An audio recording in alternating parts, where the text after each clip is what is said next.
Hi everyone, I'm Cody Root, and this is the Church of Logic. Today, we're going to talk about Kolmogorov complexity. Kolmogorov complexity is a pretty exciting subject, and it really ties into a couple of the things we were talking about last time. So, yeah, it's exciting to talk about it today. It was basically invented in the 60s by an American called Ray Solomanoff, and independently by Alexander Kolmogorov, famous mathematician, and Gregory Shaitan a couple of years later. And I think Gregory Shaitan was the one who wrote the most about this, but they all independently came up with this idea. And the idea is basically this. If you're writing, if you look at any string, right, a string of characters, say using the 26 letters of the Latin alphabet, a pretty natural question is this string of characters random? All right, you see a bunch of letters, you want to know if it's completely random. And there's no real good way to do that. If you look at classical theory of randomness, and Kolmogorov and Solomanoff were experts in this, a given string isn't any more random than any others, right? It's only in the aggregate that you know if something is random, right? If you flip a coin and you get head, head, head, tails, tails, head, is that more random than getting all heads? Well, no, because they're both a single determined sequence, right? If you ask for that sequence, you have equal chance of getting all heads or that one I just said. But intuitively, the one I said is a little bit more random. And the idea here is to say, okay, well, what does it mean to be random? Well, it means that if I wrote a program to print out that string, say that string of letters, how long would that program be, right? If you want to print out using, say, Python or whatever your favorite programming language is, the string happy birthday, right? You would probably just write print, and then the sentence happy birthday. But if you wanted to print a string of only A's, right? Just a bunch of A's, like 10 million A's. You wouldn't write print and then 10 million A's. You wouldn't do that. You would say, hey, I'm going to just write a loop. And that loop runs 10 million times. And it's very short to write that. And then each time it runs, it prints an A. Great. So there's a short program to print just 10 million A's. But there doesn't seem to be a really much shorter program to print happy birthday than just print and then the whole sentence happy birthday. So this is the basic idea.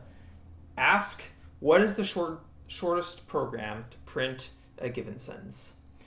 And what's kind of cool is that it's very easy to prove that there are some strings. In fact, for any given length, there are strings that have high complexity in this sense. That is to say, you can't write a really short program, or at least a significantly shorter program to print that string, than just the program print and then the string all by itself. And the argument is really simple, and so I'm going to explain it right this second. Basically, the question is just how much shorter could you possibly get than the given string? If you take some arbitrary number, say 1 million, and you ask, okay, well, how many strings are there, say using the 26 letters of the alphabet, of exactly 1 million, right? Of length exactly 1 million. So how many strings are there of length exactly 1 million? Well, if you take 26 letters of the alphabet, basically, there's A, 1 million times, then there's A, B, A, B, A, B, A, B, 500,000 times, and then all these other combinations. And it's pretty easy to see, if you count them up, that there's 26 to the power 1 million strings. That's a huge number of strings. It's astronomically large. And, okay, well, what is the shortest program to print all these strings? Well, it's not obvious for a given string what the shortest program to print it is, right? I described one that's pretty short to print all the A's, but there might be a shorter one. And given some arbitrary string with A's and B's, say some piece of Hamlet with 1 million strings, 1 million characters, what's the shortest possible program to print that? Well, I don't know. What you can do is look at all the possible programs that are of length shorter than 1 million, right? And it turns out it's not too hard to figure out how many programs there are of length less than 1 million characters. And that number, interestingly, is 26 to the 1 million minus 1. All right, there are strictly fewer programs of all the shorter lengths than 1 million than there are strings of length exactly 1 million, right? That's kind of, a benefit or a drawback of exponential growth, is that at a given length, there are more than all the previous programs of all the previous lengths. All right, and that means that there must be at least one program of length 1 million, at least one string of length 1 million, that can't possibly be printed by a program of length less than 1 million, because there just aren't enough, right? All the programs of length less than 1 million, even if they all printed exactly, one different string of length exactly 1 million, there just wouldn't be enough. So this simple counting argument kind of puts the nail in the coffin of wanting to compress strings of all possible length. And this, just doesn't work just for 1 million. It works for every possible length, right? So there are strings of very long length where there's just no room. There's just no way to make them be printed out by programs of smaller length, just because there isn't room for all these programs. Okay, so now that we know this, what have we learned, really? I'm not sure. But what we have learned is that there are very complicated strings. And these very complicated strings, in some sense, can be seen as completely random, right? There's just no real way to describe them, in a shorter way than just listing them out. People often feel that the digits of pi feel very random, right? If you look at a list of digits of pi, there doesn't seem to be any order there.